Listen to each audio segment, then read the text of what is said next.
Halo, assalamualaikum warahmatullahi wabarakatuh dan salam lestari teman-teman semua. Perkenalkan nama saya Niko. Kali ini saya akan ceritakan tentang sebuah kawasan wisata alam di daerah saya, yaitu di Kabupaten Kutai Timur. Jadi sekarang sih saya lagi tertarik dengan TNK atau Taman Nasional Kutai. Nah, ini teman-teman harus coba main ke sana juga ya. Jadi sebelum masuk ke sana, apa sih potensi-potensi wisata yang ada di sana? Saya bakal ceritain sejarahnya dulu. Jadi TNK atau Taman Nasional Kutai ini sudah ada sebenarnya semenjak zaman Hindia Belanda. Karena kenapa? Jadi pada tahun 1934 itu ya, 34 itu pemerintah Hindia Belanda sudah mengeluarkan SK tentang kawasan TNK ini. Namun dulu namanya itu adalah wilayah atau hutan persediaan. Nah, itu seluas dengan 2 juta hektar. Itu berdasarkan surat keputusan dari pemerintah Hindia Belanda tahun 1934 nomor 3843 ya. Nah, kemudian dia tahun demi tahun itu mulai berganti. Nah, tahun 1936 yang kemudian Kerajaan Kutai juga mengeluarkan SK untuk wilayah TNK ini. Dia mengeluarkan SK dan menamainya dengan Suaka Marga Satwa Kutai. Itu tahu pada tahun 1936 ya. Nah, beranjak kemudian kita masuk dalam kemerdekaan yang kemudian ada pemerintahan gitu. Jadi waktu itu Menteri Pertanian itu mengeluarkan SK juga pada tahun 1957 dengan status Suaka Marga Satwa Kutai. Namun luasannya berkurang drastis, jauh sekali. Dari 2 juta hektar menjadi 306.000 hektar. Terus kemudian pada tahun 1971 Menteri Pertanian itu juga mengeluarkan SK kembali. Tapi apa yang berubah? Yang berubah itu luasannya berkurang lagi teman-teman ya. Jadi pada tahun 1971 itu berkurang menjadi 200.000 hektar saja. Nah, terus kemudian Menteri Pertanian mengeluarkan SK lagi nih tahun 1982 dengan menetapkan kawasan Suaka Marga Satwa Kutai itu menjadi calon Taman Nasional Kutai. Jadi masih calon ya, dengan luasan 200.000 ya, masih sama. Nah, terus kemudian beralih nih ke Menteri Kehutanan. Menteri Kehutanan juga mengeluarkan SK pada tahun 1991 dengan status yang sama, yaitu calon Taman Nasional Kutai. Tapi sayangnya luas wilayahnya berkurang lagi menjadi 198.629 hektar. Ya. Kemudian pada tahun 1995 Menteri Kehutanan itu menyatakan yang tadinya calon sekarang menjadi Taman Nasional Kutai, yaitu ya. Jadi calon Taman Nasional Kutai tadi itu dideklarasikan di Kongres Taman Nasional 3 sedunia di Bali. Nah, tahun 1997 Menteri Kehutanan kembali mengeluarkan SK dengan luasan yang sama 198.629 hektar tetap menjadi Taman Nasional Kutai sampai dengan sekarang. Tapi sampai dengan sekarang pun itu juga masih ada pengurangan baik secara legal maupun ilegal karena adanya penambahan penduduk dan lain-lain, transmigrasi juga ada. Jadi sayang banget sih ya kalau menurut saya, karena TNK ini salah satu wisata alam yang memang benar-benar masih asli dan asri. Oke, masuk ke dalam iklim dan hidrologinya, karena kita berada di hutan hujan tropis. Taman Nasional ini juga beriklim tipe B atau dengan nilai Q berkisar antara 14,3% sampai dengan 33,3%. Curah hujannya itu rata-rata sekitar 66,4 hari per tahun. Atau kalau sebulan itu sekitar 5,5 hari kali ya. Jadi masih banyak waktu buat kita explore dan buat kita cari apa yang bisa kita lihat indahnya alam Kutai Timur di sana ya. Masuk ke dalam TNK itu suasananya pasti berbeda banget, refresh banget dalam TNK itu karena hutannya masih asli dan kita bisa nemuin salah satu pohon unik. Pohon ini Eh, Bahkan sampai ada warga negara asing yang meneliti sampai 15 tahun di dalam sana, teman-teman. Luar biasa banget itu namanya pohon ulin ya. Tapi nanti akan saya jelaskan, bukan cuma pohon ulin aja, juga banyak di sini flora faunanya. Jadi ekosistem yang ada di dalam TNK itu sendiri ya, itu macam-macam nih. Ada hutan Dipterocarpaceae ya, terus kemudian hutan ulin meranti kapur. Ini dia cakupannya sampai 50% wilayah kota Taman Nasional itu sendiri ya. Terus kemudian vegetasi hutan mangrove tuh yang ada di Bontang itu merupakan salah satu wilayah TNK yang memperlihatkan wisata hutan mangrove.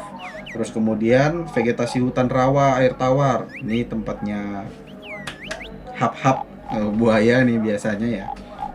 Terus kemudian vegetasi hutan kerangas. Kemudian vegetasi hutan tergenang apabila banjir. Ini yang biasanya di bantaran sungai. Itu kalau misalnya hujan deras itu, terus kemudian air di hulu naik, nah itu dia wilayahnya tergenang banjir sementara. Jadi tanahnya kurang stabil, jadi kurang bagus ya memang buat pemukiman itu sebetulnya. Terus kemudian itu bicara tentang buaya tadi saya.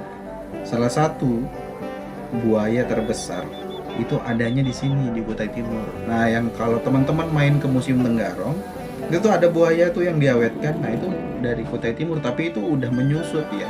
Saya ingat dulu saya masih SD itu kalau nggak salah. Saya naikin kepalanya kalau karena sudah diburu, sudah mati ya, bukan karena masih hidup ya. Jadi saya naikin kepalanya buat difoto itu. Itu gede banget, itu luar biasa. Kalau nggak salah itu pakai tronton, dia itu masih nyeret itu buntutnya di jalanan. Wah, bayangin saking gedenya. Tapi kalau teman-teman main ke Kutai Timur terus menyusuri sungai itu juga bisa ketemu buaya-buaya liar yang memang berada di habitat aslinya. Salah satu julukan sangat ini ada monster Sangatta itu gara-gara buaya ya. Nah, kita bisa lihat di TNK di sepanjang sungai, perbatasan antara TNK dengan wilayah pendudukan Kutai Timur itu juga banyak sekali buaya yang berjemur, itu kita bisa lihat di sana. Menarik sekali kalau menurut saya. Nah, keragaman potensinya itu banyak, jadi bukan cuma fauna saja, flora juga ada nih ya. Karena TNK merupakan kawasan hutan hujan rendah, memiliki beragam flora yang masih terjaga, termasuk kayu ulin yang tadi saya ceritakan. Bahkan ada yang umurnya sampai ratusan tahun kali ya di sini. Kalau nggak salah ya, sampai ratusan tahun. Mungkin ada teman-teman yang udah pernah main ke sana dan udah tahu, udah tanya sama rangernya di sana, tahu lebih banyak, boleh ya komen nanti ya. Terus kemudian banyak juga tadi kayak kayu meranti, kapur dan lain-lain. Terus kemudian ada juga anggrek. Nah, ini tepatnya ya, TNK itu punya 1148 jenis tumbuhan. 1148 jenis tumbuhan. Banyak banget. Yang telah teridentifikasi dan 32 diantaranya adalah jenis anggrek. Bu-ibu, mbak-mbak, kakak, nggak boleh ya. Ini di TNK. Jadi kita nggak boleh sembarangan ambil-ambil tumbuhan di sana ya. Jadi para ibu-ibu yang mencintai bunga-bunga sekarang ini, nah, yang di sana banyak banget tuh bunga-bunga yang unik di sana ya. Kemudian diantaranya itu terdapat 76 jenis Dipterocarpaceae serta 254 jenis tumbuhan obat. Nah, ini penting banget nih kita menjaga hutan. Kenapa? Supaya tetap lestari flora-flora yang ada di sana. Karena kalau di saat seperti pandemi seperti ini mungkin saja loh ya, mungkin saja bahan vaksinnya atau mungkin obat-obatannya itu bisa dapat dari jenis-jenis tumbuhan obat ya yang ada di hutan. Nah, terus kemudian untuk jenis fauna di Taman Nasional Kutai itu juga beragam banget.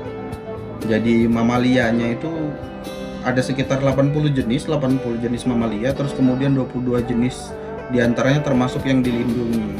Mungkin yang kayak marsupilami itu ya, yang kus-kus itu matanya besar itu kalau saya bilang.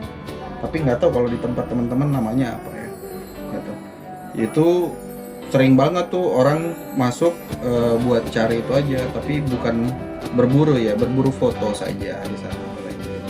Kemudian ada 368 jenis burung. Om, bapak-bapak yang suka burung, jangan berburunya di Taman Nasional Kutai ya, nanti ditangkap tuh sama ranger. Tuh, ada 88 jenis yang dilindungi. Terus termasuk ada juga orangutan. Orangutan ini daya tariknya TNK Prefab khususnya, yang merupakan salah satu habitat asli orangutan, dan kita bisa ngelihat orangutan di habitat aslinya dengan aktivitas aslinya. Warga negara asing suka banget nih, bilangin itu setiap bulan bisa ada aja warga negara asing yang main ke sana cuman buat ngeliat orangutan. Tuh ya, unik banget soalnya orangutan. Tapi bukan saya, karena saya tinggal di hutan bukan berarti saya orang hutan ya. Saya tetap orang-orangan saja ya. Oke, terus kemudian Taman Nasional Kutai ini seperti saya bilang sebelumnya, dia juga merupakan tempat wisata penelitian. Ini unik dan menurut saya cukup potensial. Wisata penelitian tuh gimana sih? Ya kayak tadi, warga negara asing bisa sampai 15 tahun tuh di TNK dia. Bolak-balik cuman buat neliti ulin. Dan waktu saya ngobrol dulu sama beliau, itu sampai sekarang masih misterius katanya dia. Unik banget katanya pohon ulin. Kayu besi, kalau orang di luar kenalnya kayu besi ya. Karena emang ulin ini luar biasa keras ya. Kadang-kadang saya capek juga sih motonginnya kalau pakai manual gitu. Ranting-rantingnya apa segala, dibuat arang bagus. Di sini rata-rata rumah pakai kayu ulin, tapi ya kalau di TNK jangan dipotong ya. Kita harus lestarikan itu juga, kayu ulin hidup itu. Karena itu endemik banget buat kita. Terus kemudian ada juga yang meneliti flora dan fauna lainnya. Seperti salah satunya adalah itu orangutan tropical Portland Project atau OTROP. Nah, itu salah satu penelitinya memasang kamera trap di sana. Dia berencana sih meneliti orangutan, tapi malah dapat salah satu gambar spesies yang paling dilindungi atau spesies yang hampir punah, yaitu spesies kucing meong, kucing asli Kalimantan ya. Jadi Borneo Beycat ini atau kucing merah atau Pardofelis badia ini merupakan salah satu kucing endemik Kalimantan Timur. Jadi status konservasinya berdasarkan IUCN itu adalah endangered atau genting atau terancam punah. Di Indonesia, di Malaysia, kucing merah ini juga dimasukkan sebagai binatang yang dilindungi dari kepunahan. Tuh, kita sebagai warga negara wajib buat jaga itu. Jangan malah ditembak terus kemudian dimasukin ke medsos. Nanti kalian diserang netizen loh. Jangan sampai ya. Tapi kalau netizen mau serang saya ini boleh juga di komen gitu ya. Serang dengan komen-komen yang bagus, serang dengan motivasi yang bagus supaya saya semangat bikin videonya. Terus kemudian selain dari kucing merah itu, mereka juga banyak sekali dapat ya. Salah satunya itu macan dahan. Macan dahan itu dia kucing-kucingan yang agak besar. Rata-rata panjangnya itu sekitar 95 cm. Terus lincah banget dia, lompat sana sini ya. Lompat di pohon-pohon tuh, makanya namanya macan dahan. Dia ya seperti macan, dia punya bulu itu berwarna kelabu, kecoklatan, dan gambaran seperti awan, dan bintik hitam di tubuhnya. Jadi ada totol-totolnya itu ya. Terus kemudian bintik di kepalanya itu berukurannya lebih kecil. Terdapat totol putih di belakang telinga. Di belakang telinganya itu ada totol-totol putih. Terus macan dahan itu punya kaki pendek dan telapak yang besar, serta ekor panjang dengan garis dan bintik hitam. Macan dahan betina juga serupa seperti itu. Nah, kalau teman-teman main ke hutan Kalimantan, khususnya wilayah TNK, ketemu macan dahan, itu salah satu keberuntungan buat teman-teman, karena sekarang tuh agak susah banget kita ketemu dengan hewan-hewan yang endemik seperti itu atau hewan-hewan langka seperti itu. Ada banteng juga menarik menurut saya. Terus kemudian beruang madu. Nah, kalau teman-teman datang ke Balikpapan itu logonya itu beruang madu ya. Nah, di TNK kita bisa lihat tuh beruang madu ya. Beruang madu tuh keren kalau menurut saya. Yaitu beruang madu, atau Helarctos malayanus, susah. Terus kemudian Manis javanica atau terenggiling. Terus kemudian Novelis biardi, macan dahan tadi. Ada juga Bos javanicus banteng, serta Cervus unicolor atau rusa sambar. Nah, ini kalau di sini orang bilang payau. Payau. Selain payau itu ada yang lebih kecil, kancil, itu namanya pelando kalau di sini. Itu enak sih, enak banget dagingnya. Jadi tapi ya kita harus tahan diri, tahan liur lah ya. Cuman kalau teman-teman mau ngerasain itu namanya daging payau atau pelando, mungkin bisa cari di Samkuliran, kayaknya ada kalau nggak salah rendang di sana ya. Nah itu jadi itu flora fauna yang menarik menurut saya di TNK. Kalau kita pencinta alam, rata-rata pasti pengen pergi ke sana. Rata-rata teman-teman komunitas pencinta alam tuh pengen pergi ke sana, pengen lihat ke sana, pengen lihat alam yang masih asli. Dan tentunya kita bisa dapat motivasi yang bagus. Kita bisa tahu kalau alam kita ini butuh kita jaga gitu loh. Bukan cuma kita manfaatkan, tapi butuh kita jaga. Oke ya. Kalau teman-teman mau main ke TNK, teman-teman bisa datang ke Kabupaten Kutai Timur. Kabupaten Kutai Timur itu letaknya di Provinsi Kalimantan Timur. Nah, tepatnya TNK Prefab khususnya kalau mau lihat orang hutan tadi itu berada di wilayah Kabojaya. Kabojaya nanti di Kampung Jawa, teman-teman nyebrang itu pakai ketinting, perahu ketinting, terus kemudian masuk ke Prefab, ya, gitu. Atau mungkin teman-teman mau butuh informasi lebih lanjut, bolehlah komen atau message saya nanti di message saya. Ya teman-teman, sekian penjelasan dari saya. Mungkin cerita saya kurang lebih masih banyak yang belum lengkap atau masih banyak kurangnya, saya mohon maaf. Tapi teman-teman kalau memang mau ke sana, kita bisa bareng-bareng ke sana. Ya, kita bisa cari informasinya sama-sama. Bilangin saya akan temanin teman-teman ke sana, dan mudah-mudahan tempat alam hutan kita ini, hutan asli kita bisa terjaga dan lestari. Salam lestari semua teman-teman. Assalamualaikum warahmatullahi wabarakatuh dan selamat sore.